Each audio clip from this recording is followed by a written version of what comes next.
Impro Theater and the cast and crew of this online performance would like to take this time to honor the indigenous peoples of the ancestral and unceded homelands we each inhabit, and to consider the legacy of colonization. In Los Angeles, we pay our respect to the Gabrielina Tongva peoples. Impro Theater supports the promotion of an anti-racist world, where we recognize diversity, equity, and inclusion as central to our values. We are listening, learning, and growing. We invite you to join us in taking action wherever we can to create a more just world.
Impro Talk. Very excited about today's guest. First of all, thanking Rachel Wasserman for being our wonderful OBS tech today.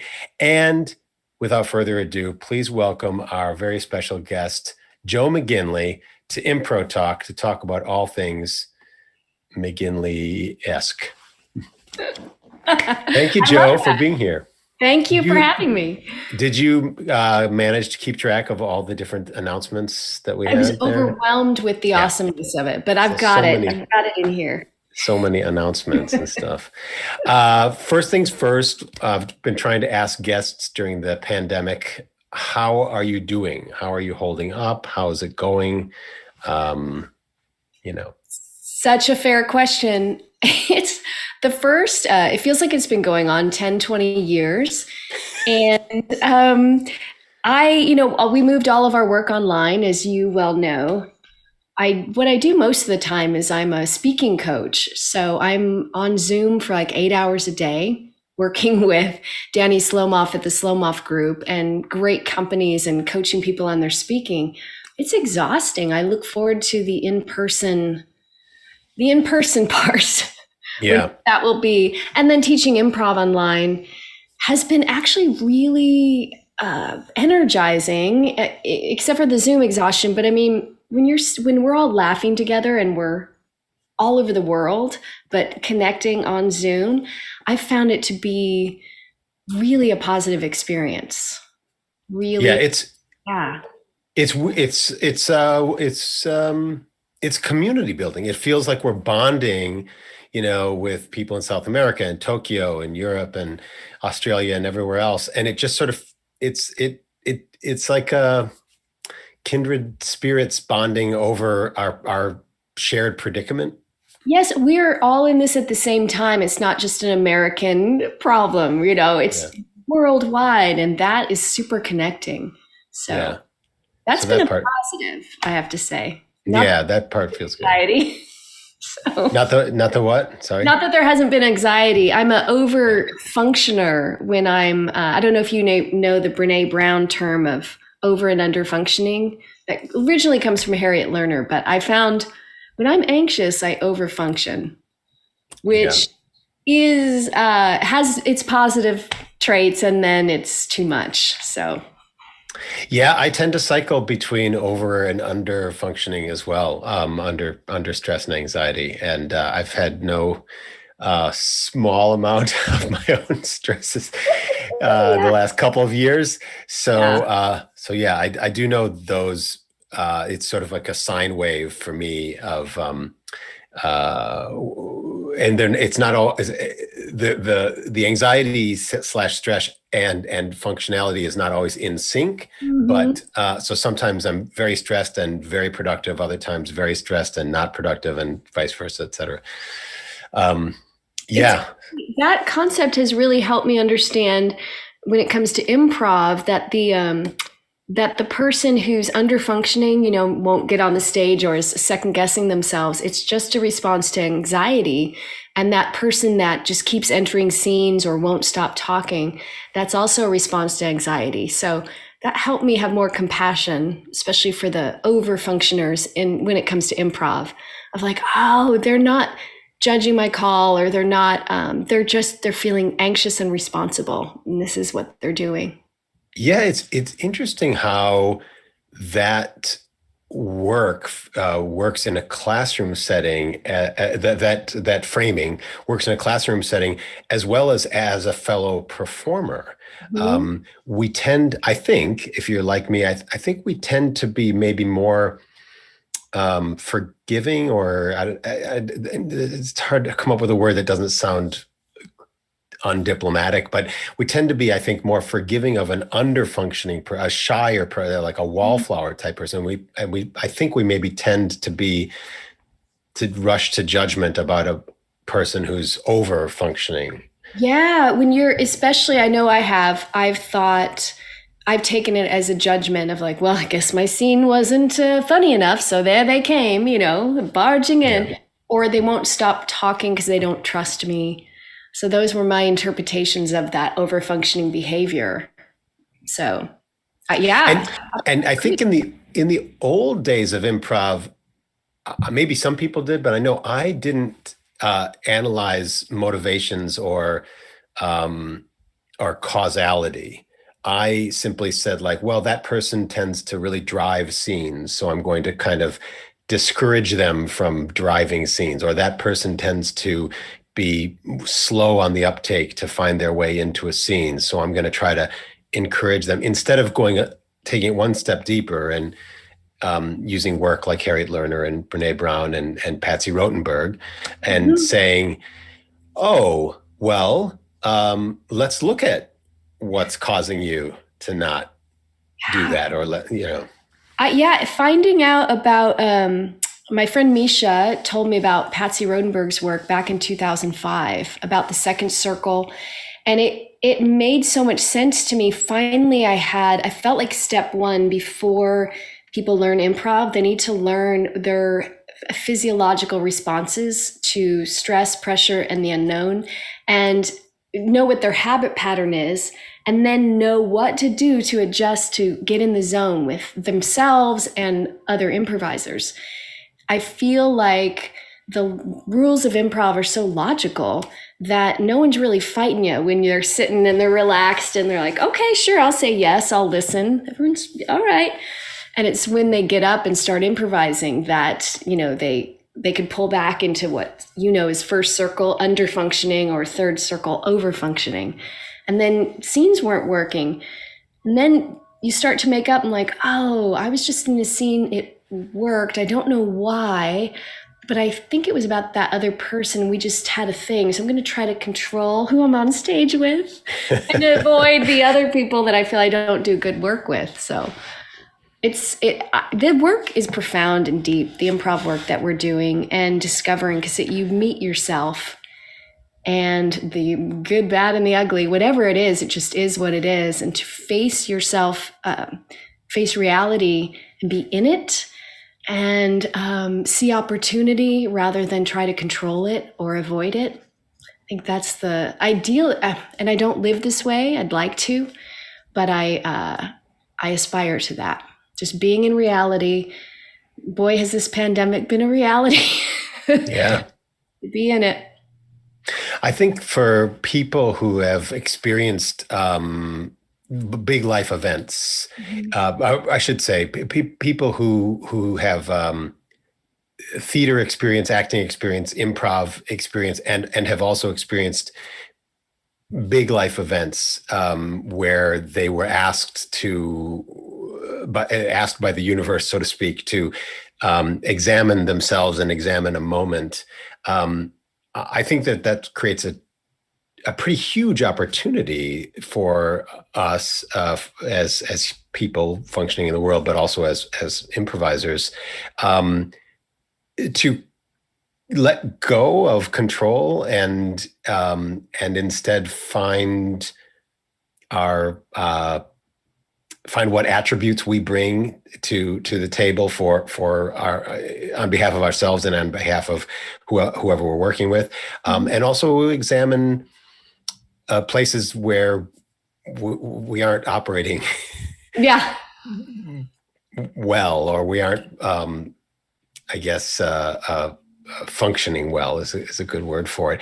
Because I think that some people, some improvisers that I work with and students, et cetera, occasionally can tend to be very self-judgmental and judgmental of others in terms of just whether something was funny, whether something was interesting enough, whether they, for actors, it's I should have been able to bring myself to tears in that moment, and I wasn't, and I'm mad about that, and I think people who have maybe a little more experience in dealing with larger issues in life, that provides a wonderful opportunity to be more open.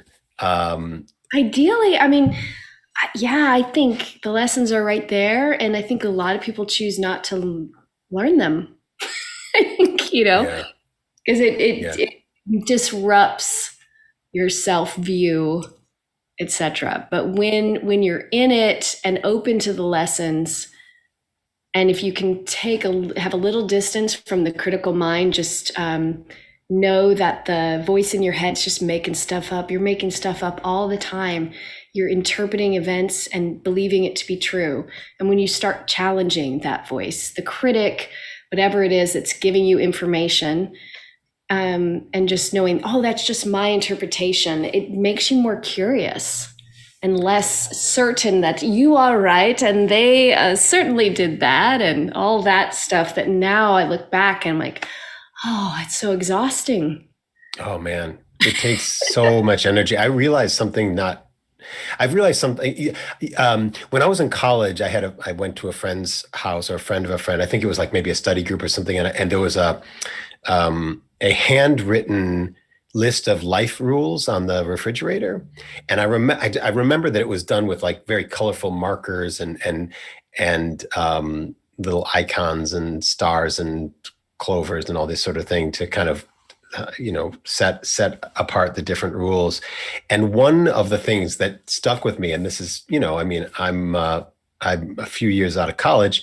One of the things that stuck with me forever is you will be repeatedly shown the same lesson until the time that you actually learn it, and only then will you not receive that lesson again. And that stuck with me because I think for me, self-criticism, the inner critic, as your own Steve Kieran told me once, the worst seat in the house is right here. The worst, meaning in a theater, the worst seat in the house, meaning the harshest critic, or harshest critic and the person with the least perspective on what actually transpired, I think is one of the points. Not to put words in Steven's mouth. He's probably listening and he's going to come in and be like, wait a minute. Well, you have to say it with a New Zealand accent because he says, I cannot do it. But worst seat in the house mate is his friend from New Zealand would say. Oh, really? Okay. Yeah, but I will Worst not seat in the attempt house, a mate. New Zealand accent while I'm being recorded. Worst seat in the house. That's not a knife. That's a knife. Worst seat in the house, mate. Anyway, Yes, so you. I realized, I think I've realized this a few times with regard to my inner critic, but I'm a creative person. I'm an artistic person. I'm a lifelong actor person. And so I am really good at imagining a scenario and making it seem very real in my mind.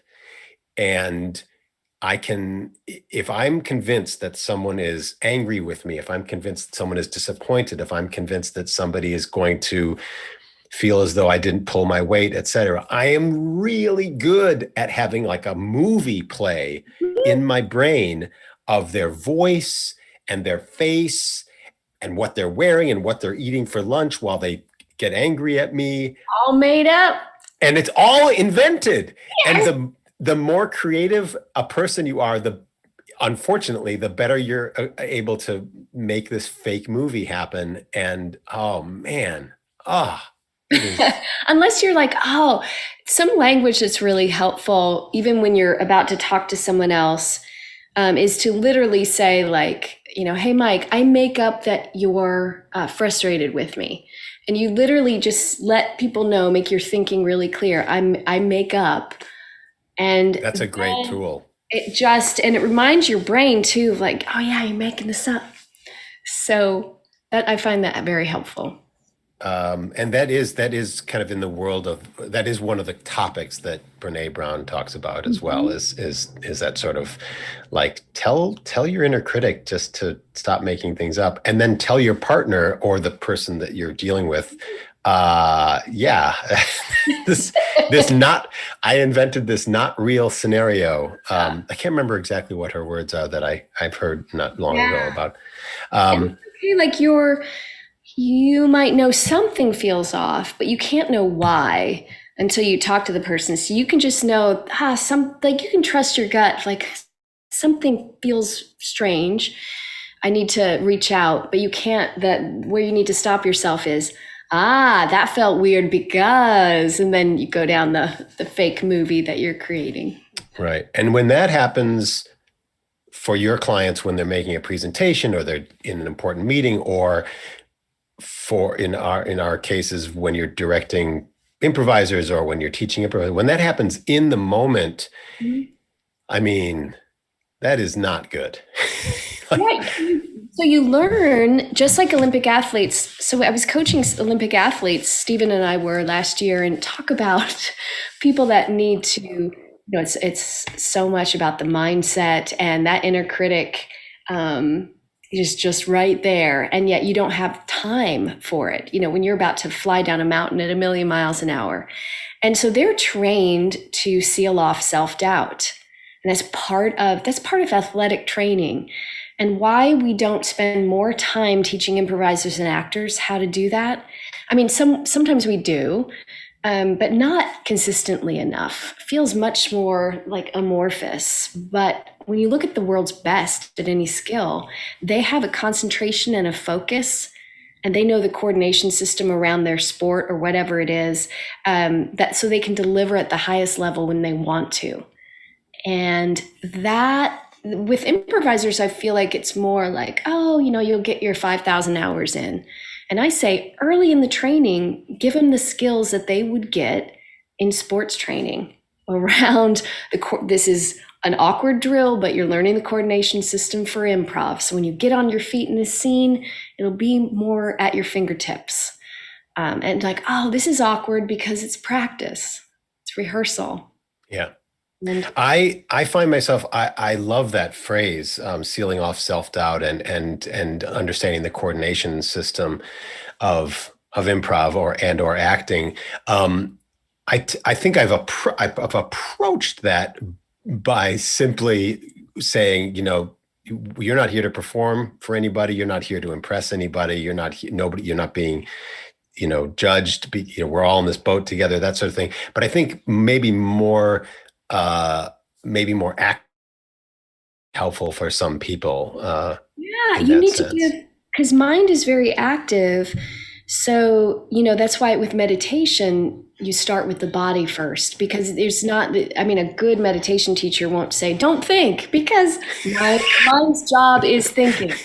So what it does is give your little monkey mind something to do. Starting with the body, like I do Vipassana meditation, it's all body focused. And that gives my monkey mind something to do while I'm sitting there. And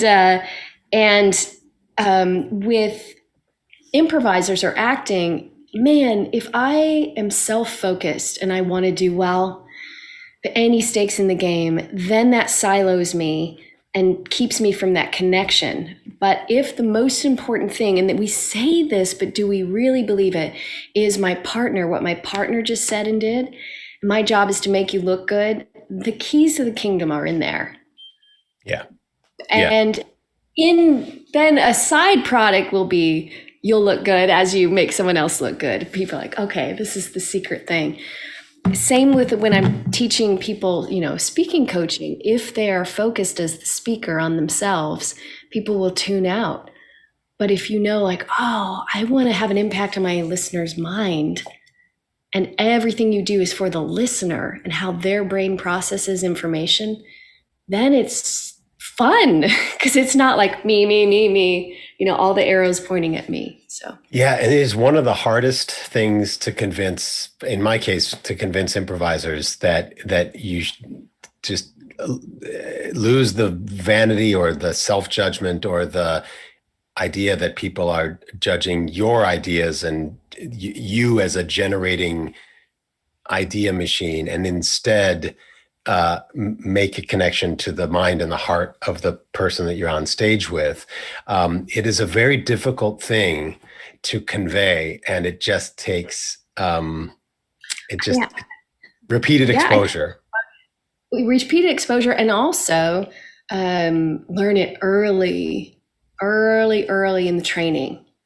That's why when we were developing physical core or core 1, it was, before we get people, because people get in their heads as they're learning scene structure and narrative. But if you can get improvisers in their body first and comfortable, then as they add in, then they'll have something to go back to. So it's not all about ideas and thinking, but physical presence and response and being aware and have that visceral connection. That's all what you learn in physical core, ideally at Impro.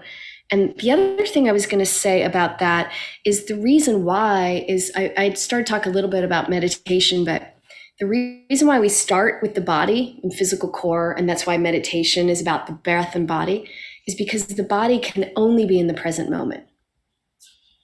So the mind takes us to the past and the future, but the body is your ticket to now because it's like nowhere else.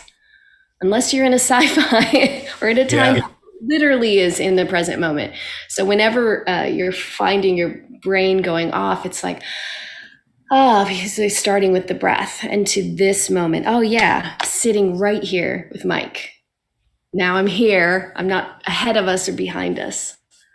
Yeah, that is a wonderful way of putting it, is the Thich Nhat Hanh present moment, wonderful moment concept of just being like, this is all I got. I don't have to worry about a thing maybe happening in 10 minutes or 10 weeks or 10 years. I don't have to worry about something that happened 10 weeks or 10 years ago or 10 minutes ago.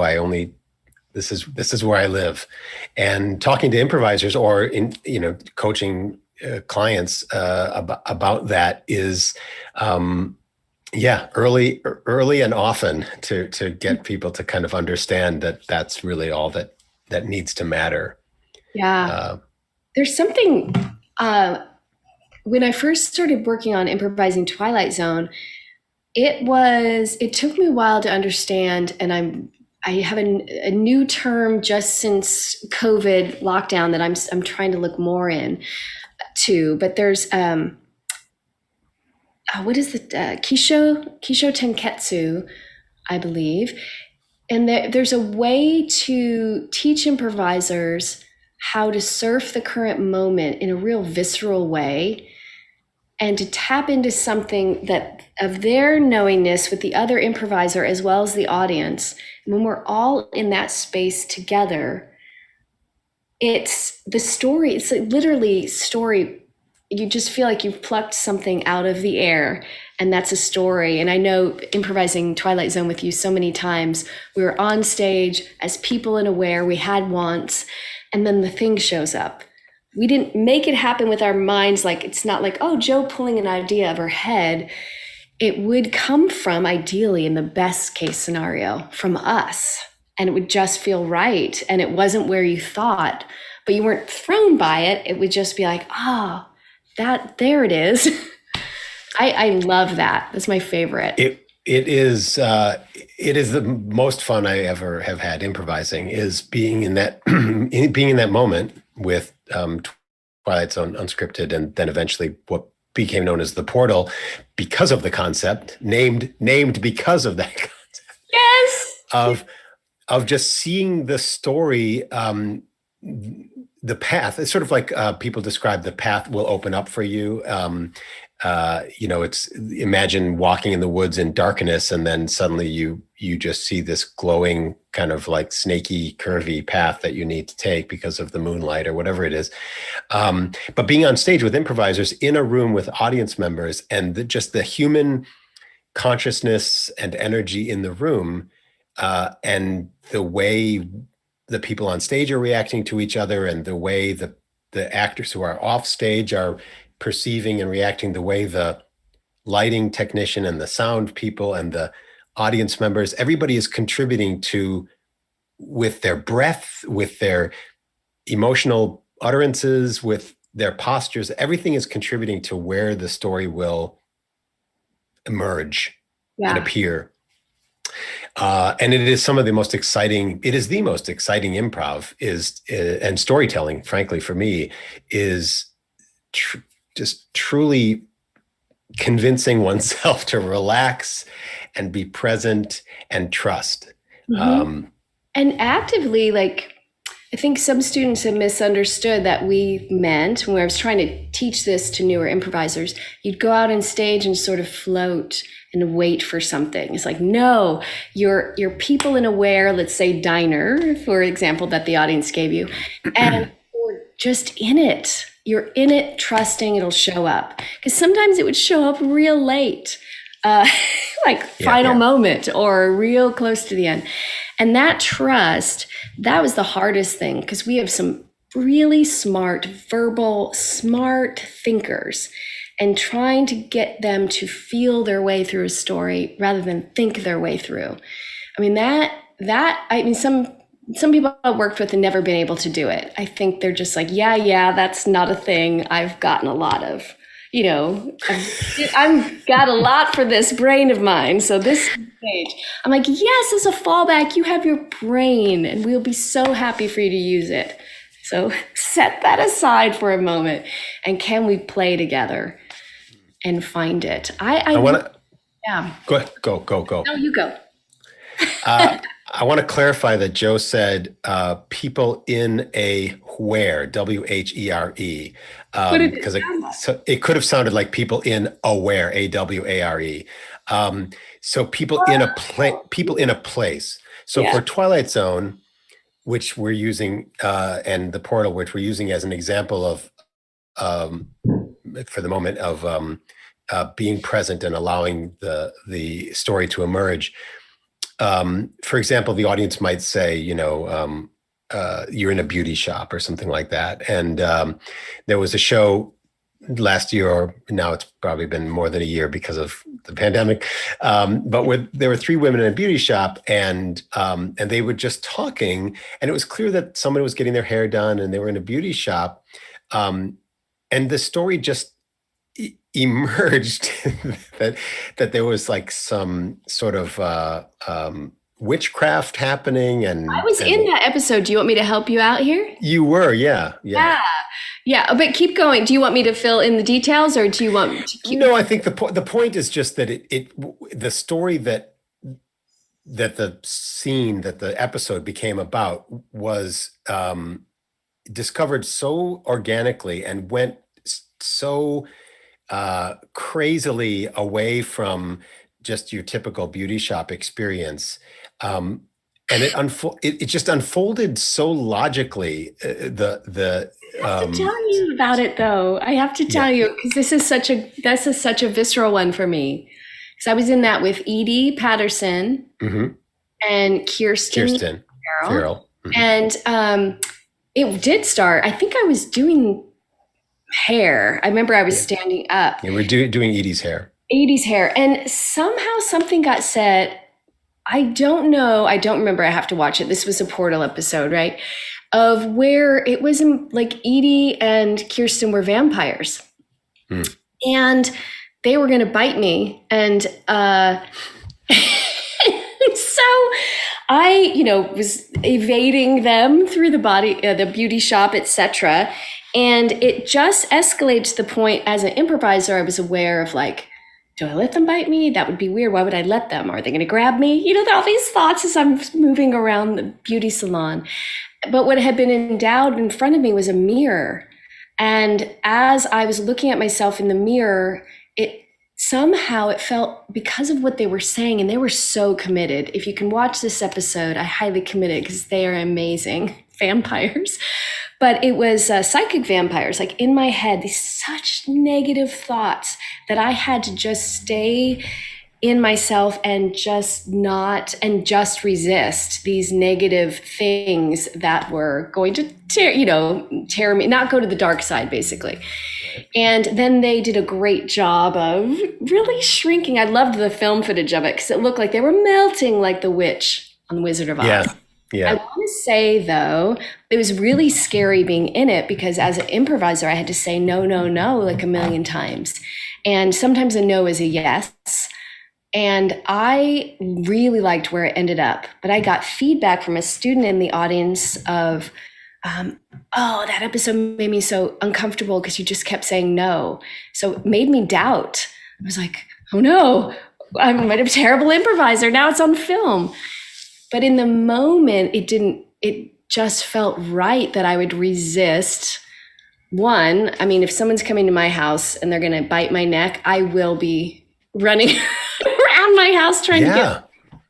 There's that. Of course. But anyway, I just have such a visceral image of that whole journey and then getting weird feedback, but then positive feedback as well. But it really questioned my, was that the right? Should I have turned into a vampire? The theme really.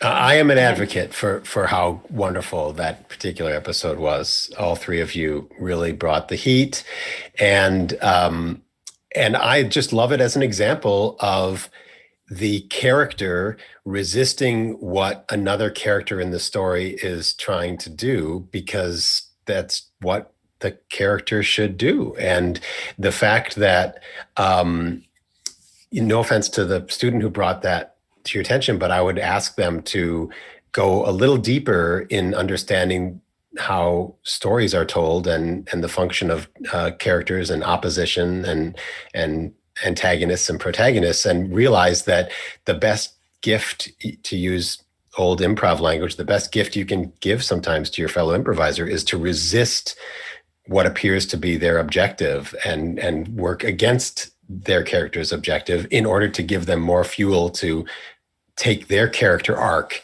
in a place that they maybe hadn't intended. If I, in a scene, just allow the supervillain character to defeat my character immediately, then the scene is over in 90 seconds. And if we're trying to write a complete play, then we're letting the rest of the ensemble try to figure out, where we go from here.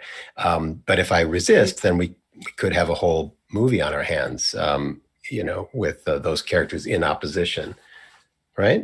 I feel like this has been an intervention to heal me from a past. That's what Rachel called me and said, I would like to create an episode of Impro Talk to intervene on Joe's behalf. Thank you, Rachel. So we're very excited about. We're going to bring some Portal episodes back at some point. We don't have a date set, but we're going to get the Portal back because we recorded some brilliant 3-camera shoots. Can we frame this right? Because I'm really proud of us, the whole team of us, doing this streaming project a couple years ago, which really set Impro up nicely to kind of get into streaming very early in COVID. But Paul Vanasek, Paul Hungerford, Matt Pittner, Mike Rock, Nick Massou, the whole team, Corey Wazinski doing tech. We did, would have been 60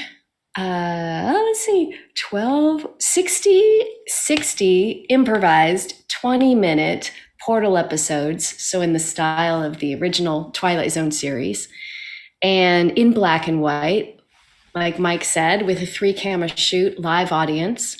Wow, was it scary.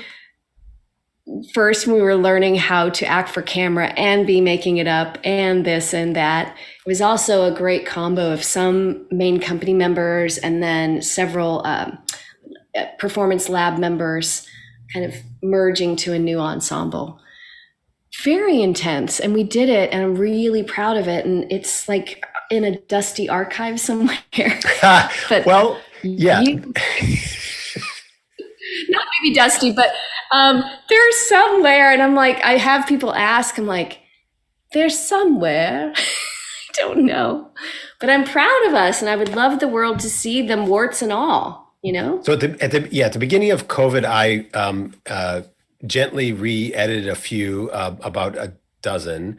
And when I say re-edit, I don't mean I changed any of the content inside the episodes. I mean that I stripped off some copyright music that we wouldn't have been allowed to play on Twitch. And I, during the announcement at the beginning, I added some crowd murmur sounds so that, it could cover for the lack of music and that sort of thing.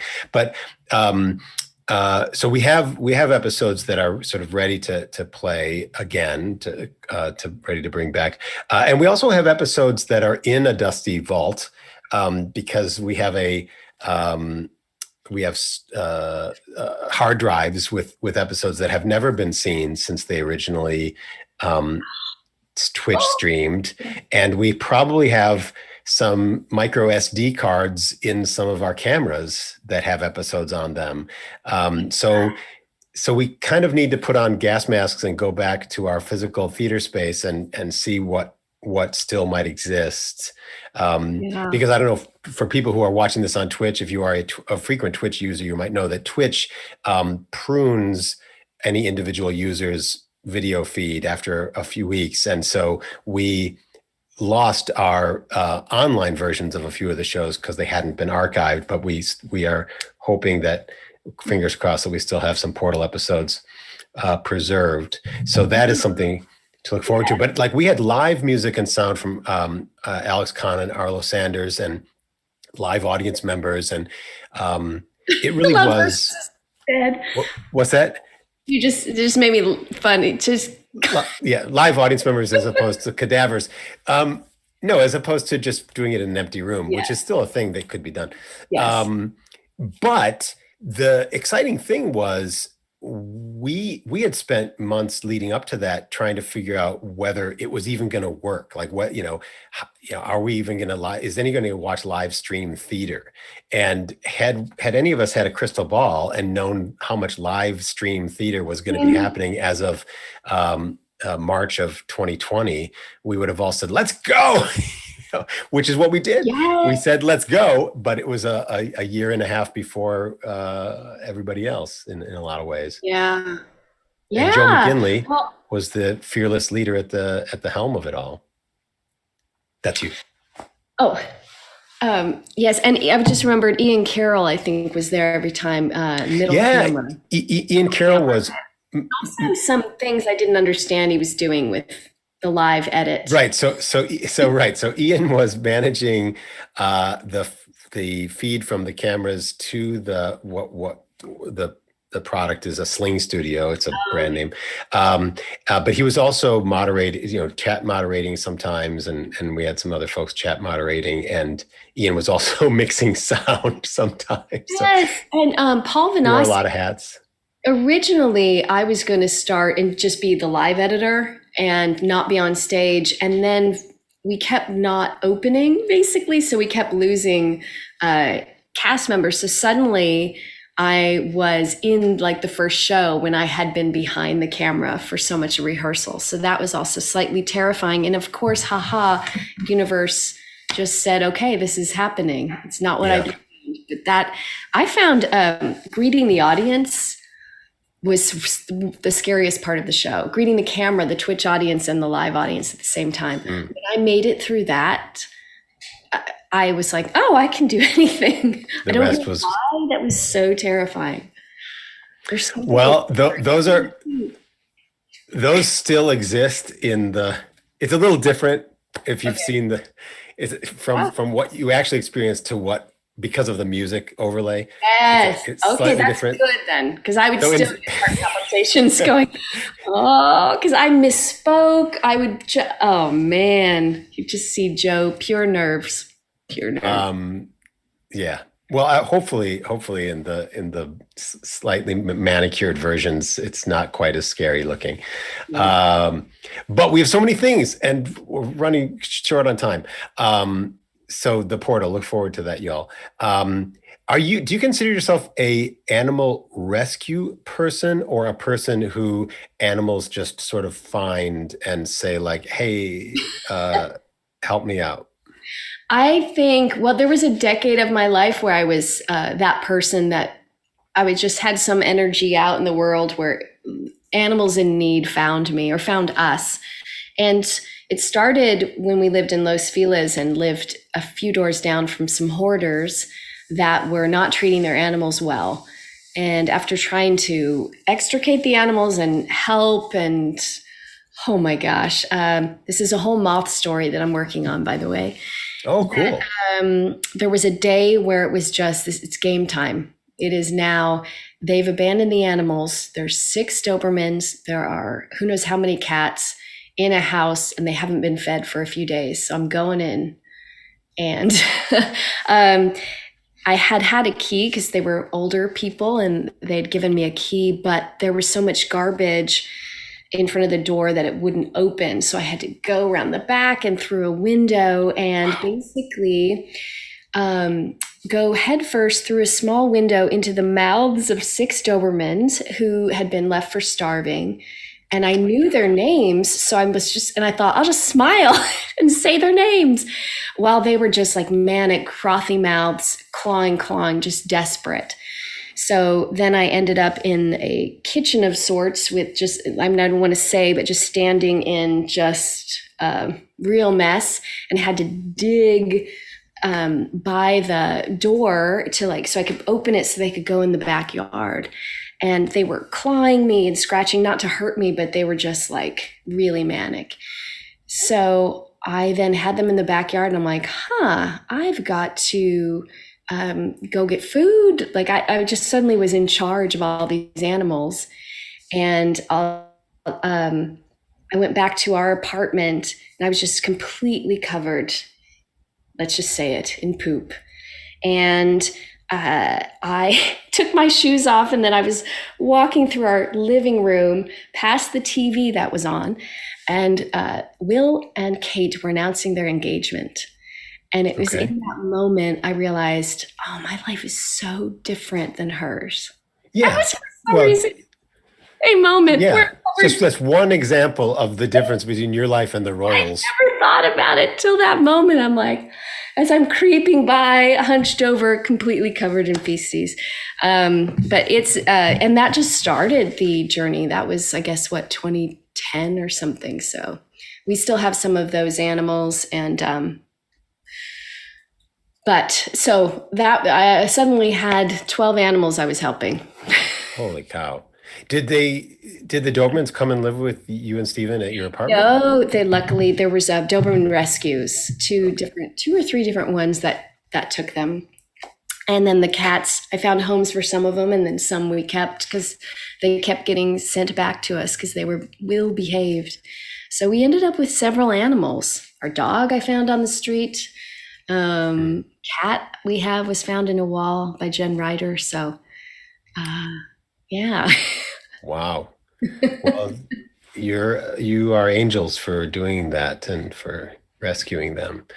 Um, that's so wow, that's so wonderful and also horrifying that story had to happen. But luckily it found you. They found you. Yes.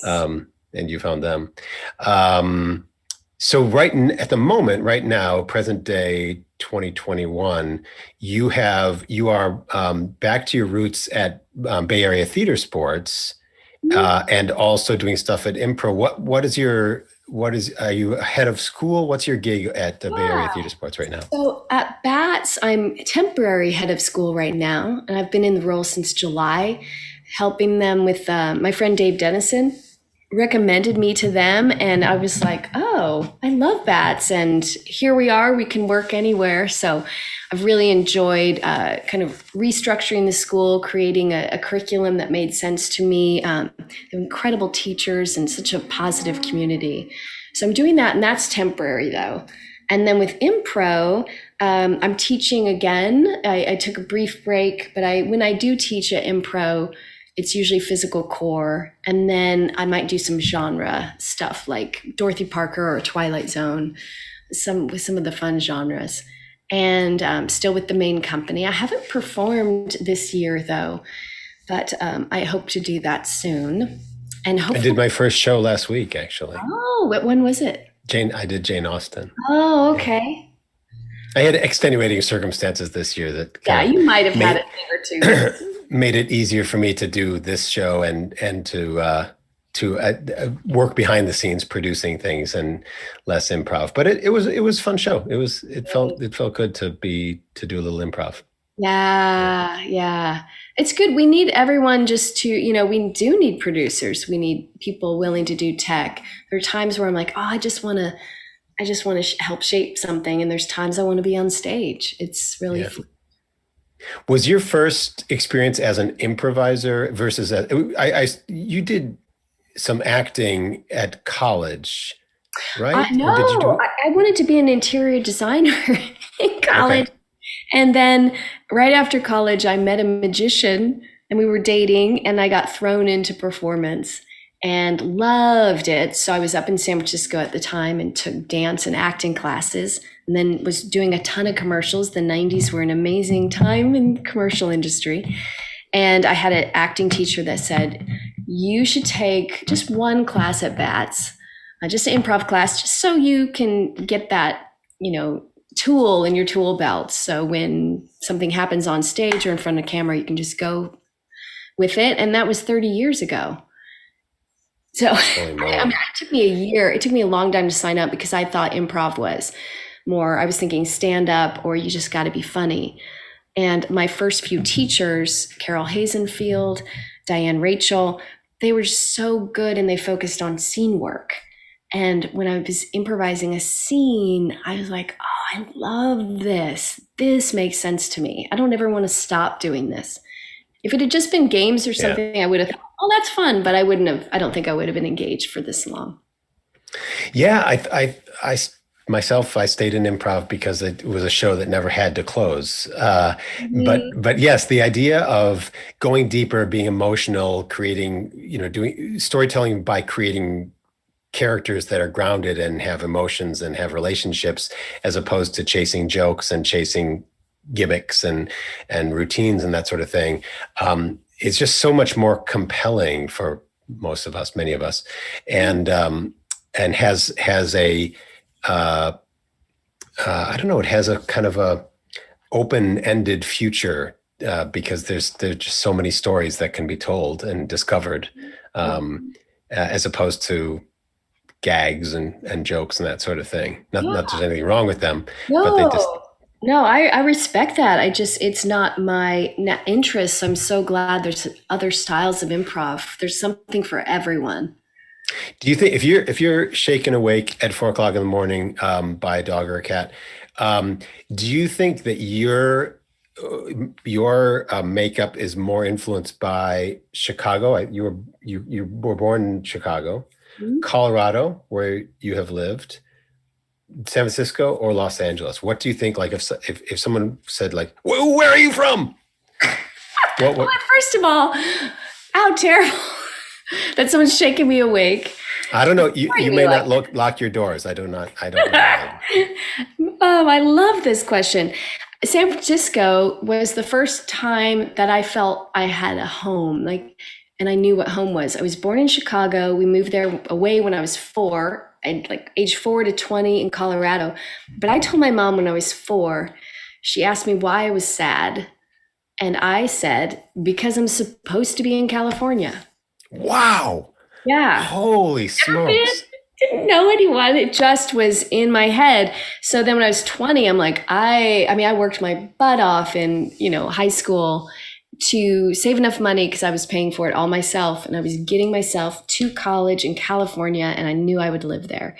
So I went to Sonoma State, and it was, the Bay Area. But when I would see a sign that had San Francisco on it, like 20 miles to San Francisco, or any kind of, or I saw the Golden Gate Bridge, my stomach, I would get butterflies. Like I had a crush, and I'm like, there he is, that kind of feeling. And I just loved every part of my daily life in San Francisco. I love Los Angeles now, but it was a slow to come to love it. All the people I love are here, and LA has great pockets. But as far as just being somewhere and having a place have like a personality that you could have a relationship with, for me, San Francisco. I have that same see the landmark, feel, see the sign, feel the butterflies about New York City, because I spent formative years there, and but I completely get it about San Francisco as well, because I there are a few cities, I think for many of us, if you've been lucky enough to travel a little bit, there are a few cities where you feel a connection, and I definitely have a bit of a connection with San Francisco and Chicago as well, maybe because my folks. But I think that's true of a lot of people, that there's a place where if you move away from home and you maybe move to another state, maybe a couple of times or something, I think there's always a place in our minds where we say, like, this is the place that we feel most connected to. And I suspected that it was for you, that it was California, and more specifically San Francisco. Let's see. Before we run out of time, you and Stephen Kieran have a company, 333 Improvisation, and that's your consulting. Yeah, well, I do a few different things. That's when we bring improvisation into companies. It could be like Kaiser Permanente, or we've worked with the ski team. That's when we make the improv translation into business, and that would be through 333. And then I'm also working with the Slomoff group, and that's where I do a lot of speaking coaching with Danny Slomoff, with clients like Salesforce or Twilio, Zendesk.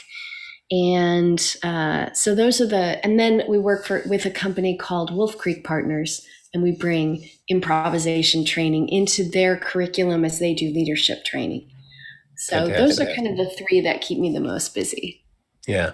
Do you find that, like, would you have said early on in your acting career during the go-go 90s, when you were doing all kinds of commercials and things like that, if someone said, like, hey, you're probably going to end up doing, corporate coaching and, helping non-actors use the skills from acting and improv, do you think that would have seemed like a natural fit, or would that have seemed...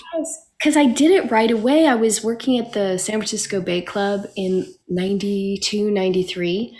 And I was in charge of employee development, and I asked my boss, Bob Smith, if I could bring in improvisers to work with all new employees, instead of making a film of the to-dos and don'ts and stuff, and to teach them improv skills, all frontline employees, every employee at all Western athletic clubs, to teach them improvisation. And funnily, so he said yes. I put word out to Bats. I was a student, but I didn't know main company members, and it asked for 3 improvisers to agree to do 1 hour a month of this new employee orientation training, and they would get a free Bay Club membership. It's an incredible club, so it was a great deal. Stephen Kieran answered that ad, and that's how we met, actually, and we just celebrated 25 years together. Oh, fantastic. Happy anniversary. That's so exciting. Yeah. I didn't know that that's how you met on that gig. I thought that was just a perfect segue that you just created. So yes, I intended that. I'll edit this part out and make it seem like I intended that.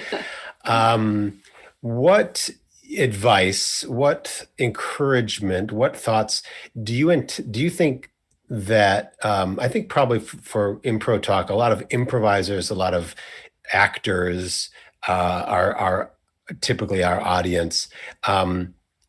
What do you want to tell them, as opposed to what do you think they would ask? But what do you want to tell improv students who you've not yet met? I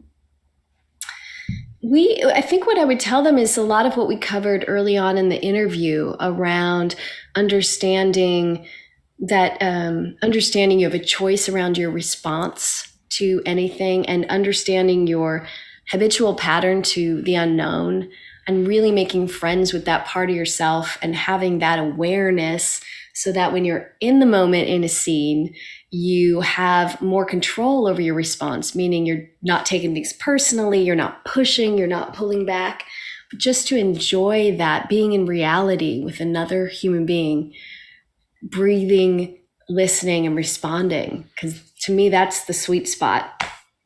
Yeah, that's wonderful. Have you got a plug? Have you got a show or event apart from Bats? Improv.com is Bay Area Theater Sports. A couple things. Let's get this portal. I want to do a noon to midnight portal marathon. That's in my mind. That would just be so fun, and get that work out there. I'm currently directing an improvised soap opera, which will be, it's an international cast, and it's called Duluth. And as a Midwesterner, yes, who actually from Wisconsin, neighbors to Minnesota, I'm very excited that it's this, instead of Dallas, not slandering, we've got Duluth, and such an incredible. Pete Masso is the producer, and such a great cast. So that will be starting to stream. My gosh, what month is that? Sometime May. Soon. Yes, May 2021. Fantastic. And is there an animal charity that you think people should give a couple of dollars to if they can? Do you have any particular favorites, or do you not want to play favorites on? I am the worst because I always keep them. So, like, if I find an animal, I end up just keeping. Oh yes. Your animal charity is your house. Yes. Send us the vet bills we've had over the last decade. Yeah, I should need to. Oh my gosh. Out. Just last Sunday I went to a wolf connection, which Edie Patterson had told me about, and spend an afternoon with wolves, which I highly recommend. They're a 501c3, and they do incredible work with people just out of prison, with at-risk teens. You can learn so much from wolves and wolf packs. I'm just astounded by the whole culture around there. But I just rescue animals. Get even if it's inconvenient, help an animal out. That's what It's funny that you mentioned that. Wolf Connection is on my calendar of a surprise to do for my partner. Oh. And she doesn't know. So let's hope she's not watching right now. How dare she not watch my interview? I recommend it. All right. Joe McGinley, thank you so much. Thank you for being here. And thanks to our OBS operator tech, Rachel Wasserman. Thank you for watching. Go to improtheater.com for Impro Theater shows and for classes coming up. Bay Area Theater Sports is improv.com, and you can find them as BATS, B-A-T-S, on all the social media. Find out what Joe's up to with Duluth and future classes, and et cetera, et cetera. So thank you for watching Impro Talk and or listening, because in the future, somebody will just be listening to this. And we'll see you next time.